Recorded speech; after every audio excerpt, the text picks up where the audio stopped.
So after the immense success of Transformers 1, a sequel is underway with plenty of new ideas. I mean, when you have a film that makes over $700 million, a little over $1 billion now with inflation, and gets decent enough reviews, you know there's going to be an audience for this type of thing. And that's exactly what they had. And that's exactly who walked into Revenge of the Fallen on opening night, only to be greeted by... Mojo, no dominating Frankie! Yeah, something went wrong. And that thing was Michael Bay, the writer's strike. Yeah, look, I know the writer's strike happening around the same time didn't help this movie, but considering the fact that the first one was made with a heavily restrained Michael Bay, working with Steven Spielberg, and turned out much better than the one with Michael Bay writing about half the script without any sort of restraint, I don't think it was the writer's strike causing this movie to be super horny and stupid. Just ripping that band-aid off from the start, because I know everyone, including Michael Bay himself, likes to pinpoint that as the reason for this film sucking, but no. He just likes sex and explosions. It's really that simple. And so, thousands of parents and kids were subjected to the pure horrors of Michael Bayisms in their full glory. And by glory, I mean glory hole of shit you think might have given you a pink eye. With the script consisting of rejected ideas from the first film, Michael Bay had this to say for the sequel. You have your baby, and you don't want someone else to take it. But by God, should that baby have burned, because look at what we're dealing with here. Apparently Aaron Kruger, writer of Top Gun Maverick, was also hired to write due to impressing the studio with his extensive knowledge of the universe. I'm guessing that knowledge was telling Michael Bay that female Transformers exist in this universe, an idea that excited him so much he brutally murdered them after 30 seconds of screen time. Bay concurred that he also wanted to please fans by making the tone darker, and that mums will think it's safe enough to bring the kids back out to the movies. Yes, kids want to see a robot with a gun for a penis. Truly what Toy Story was missing. But you know what else was missing? The Dinobots, which Michael Bay hated the idea of. So, yeah, something definitely happened in between these movies. Which is funny because after 2 weeks, this movie lost the #1 spot to Ice Age 3, Dawn of the Dinosaurs, so Anyways, I think we spent enough time setting up the background for this film. It's time we delve deep into Satan's anus and discover what it truly means to suffer. This is Transformers: Revenge of the Fallen. The film begins with a really bizarre rewriting of history, saying the Primes were already here on Earth long before the first film, harnessing the energy of the suns into these machines, but only on planets with no life, which sounds incredibly limited. Seeing this, the Fallen, voiced by Tony Todd, decided to go wacko and kill some people, only to get destroyed by the Primes, becoming the first Decepticon. This is a neat idea, seeing the first Decepticon become who he is. However, it would have been nice had it been an actual mystery and not revealed to us within the first minutes. Kinda makes the other characters not figuring it out for a while frustrating for us as a viewer. In present time, or rather 2009 present time, there's some Decepticons wreaking havoc in Shanghai, but the most devastating thing being introduced are the twins, voiced by Reno Wilson and... Tom Kenny? SpongeBob, what the hell? Anyways, one of the Decepticons dies from a new Autobot named Sideswipe, who's pretty cool but not in these films for long. Another Decepticon gets brutally murdered by peacekeeping, freedom is the right of all sentient beings, Optimus Prime, after revealing the name of the villain we just saw in the beginning. Thanks. Anyways, back with Sam and his family. They're packing for him to go off to college. I love it when you call me young lady, you dirty old man. Wow, I immediately regret this. Anyways, Sam talks to Michaela over some relationship stuff when a piece of the Allspark falls out of his jersey, shoving a bunch of info in his head and activates a whole bunch of appliances to come to life. And they're immediately all aggressive and try to kill Sam until Bumblebee comes in, stopping them and causing a whole lot of collateral damage. Now, despite them being able to pay it off since Sam helped in the previous movie and the government, owes them, I guess, he still treats Bumblebee like shit for what he did, as if the kitchen itself didn't just come to life. What an asshole. Seriously, he just gets worse. At least he's sympathetic enough to let him live his own life, not be with Sam in college. She'll always be my first car. Wow, that is not as comforting as you think it is. Sam and Michaela talk, wherein he can't seem to say that he loves her. This is probably the only halfway decent arc anyone has. Him being able to show his love to her and be vulnerable and close with her, I guess. It's not much, but still. After he leaves, a Decepticon named Wheelie stalks her and tells Soundwave about this. But on to more important stuff. The Autobots report to Nest Space, wherein they talk to Director Galloway, the first of human officials treating the Autobots like trash. He expositions so hard he explains important stuff they should already know, like where Megatron is located, also that Soundwave, who's apparently hacked a satellite, can hear about this and tell the others. Yeah, you can really tell nobody was trying with this one. Laziest fucking plot convenience of all time. Optimus continues with how nobody knows who the Fallen is, except us who watched the beginning.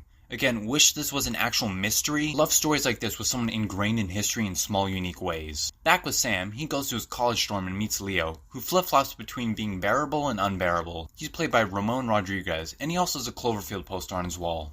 Cool. He meets two others who upload some footage of the Shanghai attack, which would probably be up anyways. Kinda hard to cover something like that up. Just like the alien robots in LA 2 years ago that everyone covered up. Wait, what? They covered that up? But there are so many people there. That is not feasibly possible. Okay, don't be sucking the sack, bro. Wow, I wonder who wrote that line. Anyways, for the next few scenes, there's a lot of college stuff going on. Somewhat funny, but also very all over the place and hard to track. So many chaotic and sexual jokes happening all at once. Like Sam's mom, Judy, gets high off pot brownies and starts revealing stuff about Sam. Oh, and you recently had his cherry pop. Wow, yeah, forgot cherry popped is a sexual term. You can see why this movie didn't do well. Oh, yeah, robot stuff. A Decepticon called Ravage gets shot down and enters a naval base with a piece of the Allspark, I'm assuming the one Sam had that caused the destruction earlier, and forms a robot that brutally kills a guy. Jeez. The Allspark gets taken, and we quickly change over to a frat party. Nice, real tonal whiplash. However, it is during this party that a girl named Alice hits on Sam, but Bumblebee shows up, having smelled out a skank at this party. Turns out it's Alice, and he, pisses on her, so she leaves. Alright. The next day, Optimus and Sam talk and have a nice discussion, like genuinely good, without any sexual or annoying jokes. It's well done. Plus, it's Optimus being inspirational. Later, Ravage and the other Decepticons find Megatron and revive him by killing one of their own. Kinda barbaric system, but okay. Wow. Couldn't have timed that better? Like, not right after the plane flew by? Fucking moron. Megatron flies to, Cybertron, I guess, and talks to Starscream, where there are eggs. Wait, what? They're born through eggs? Wait, so... I don't understand any of this. Its knowledge can never be destroyed. It can only transform. Oh, that's the name of the movie. Wish I wasn't watching it, though. Also, yeah, this is The Fallen. Kinda disappointing he's some old grandpa sitting on his ass that does nothing for most of the film. Not dissing Tony Todd or his performance, though. He elevates it to have some class and gravitas. He also tells him to capture Sam Witwicky and take the info from his brain. Finish that for me. Oh god, this part.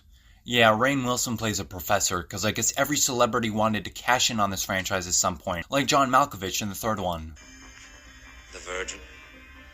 Haha, sex. It's funny and hot. It's a 2-for-1 deal. Will not be punked in front of the dean. Wait, so she was there when you were saying all that sexual shit and didn't care? Damn, Granny's a freaky deaky. Sam starts freaking out and drawing symbols, getting kicked out of class but calling Michaela, whom he previously ignored during that party scene as she was trying to call him. She ends up finding Wheelie and trapping him, taking him on an adventure. Anyways, back with Sam, Leo and Alice come in and find him freaking out. When two people in the room get together, they're genuinely amazing. In bed. Oh, sex? Alice has the hots for him and is thus making out with him when Michaela finds her, breaking up with him. However, Alice actually turns out to be a robot? What the hell? That is so overpowered. A Decepticon that can pretend to be a human? Why is this never mentioned or shown again? Oh yeah, because she dies. Also, let's just forget that this was essentially an evil robot running on diesel trying to fuck Sam, because yeah, that's weird. Like, just imagine if this was Megatron. God, that's weird. One of the Decepticons, Grindor, comes and picks up the three in the most dangerous way possible, especially since Sam almost falls out, despite being the person they need the most. Like, imagine if he just fell out and splattered on impact. Nothing you could do to salvage his brain and find the info, you morons. And the recklessness continues with them being dropped 100 feet into a warehouse. God, you guys suck at your one and only job. Eventually, Megatron comes and tries to take the info out of Sam via this little worm, but Optimus shows up in a halfway decent fight scene. However, it gets ruined by the forest fight scene coming right after. Now, I know what you might be thinking, but the forest fight is one of the best scenes in the movie, and you would be right. But the problem is, this is right after Optimus gets properly reintroduced to the story and actually affecting it. So having the forced fight scene where he then dies for half the movie makes no sense. He's barely been in this movie so far, and the second he starts mattering to it, you take him out of the picture? utterly moronic. I get he had a scene or two explaining things, but seriously, don't have the big fight scene where he's reintroduced lead to the fight scene where he supposedly dies for most of the film's second half. That just feels so quick and jarring. Despite that, this is a pretty good scene, but it also gets repeated in the third film, thinking Optimus Prime is dead, so in retrospect, it just feels like the foundation of a slimy gimmick done to try and shock viewers. But with him out of the movie, that leaves the Fallen to finally get off his lazy ass and do something. And by do something, I mean Doc Sam's location and name, revealing themselves to the public.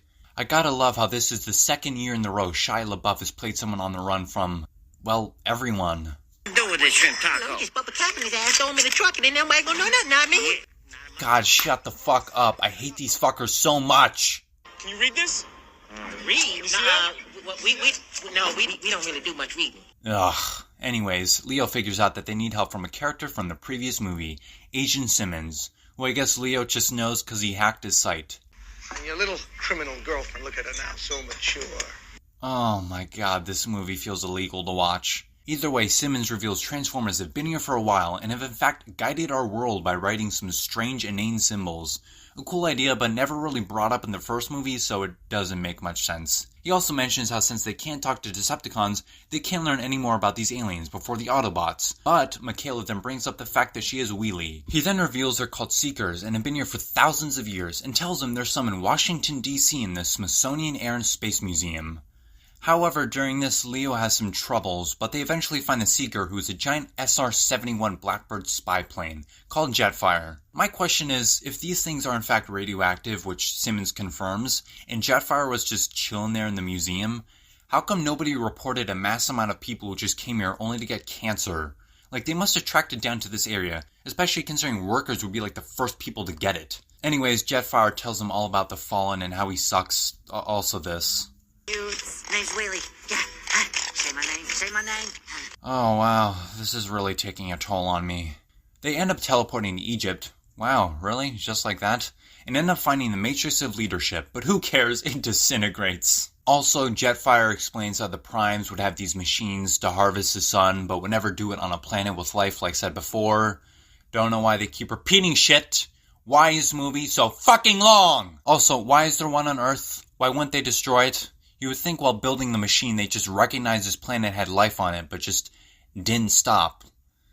Oh my god. Fuck. Okay, he also mentions how the Primes who destroyed him died as well to protect the Matrix, so what revenge does the Fallen have to achieve? Anyone who wronged him is fucking dead. Wow, this plot sucks. I don't give a shit. It's boring. Seriously, how hard is it to make Optimus Prime the one who wronged him? Or something not people already did before the movie began.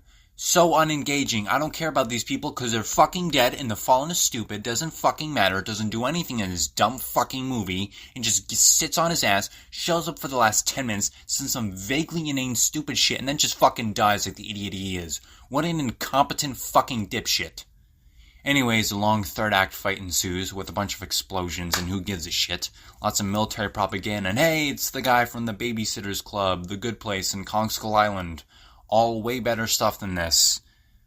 Nice. Also, Bumblebee kills a pretty cool looking Decepticon, so there's that.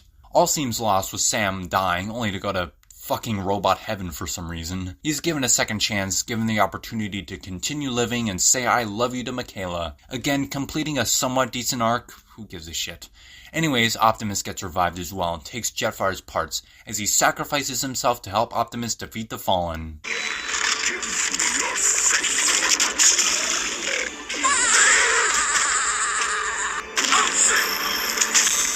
The day is saved, everyone is happy, and Optimus ends the movie with another great speech about how great humanity is, especially all the horny ones in this movie. Oh yeah, and Rainn Wilson appears one more time, way calmer and less sexual now. And that was Transformers Revenge of the Fallen. Surprisingly, not as bad as I thought it was. Doesn't mean it's even close to good though.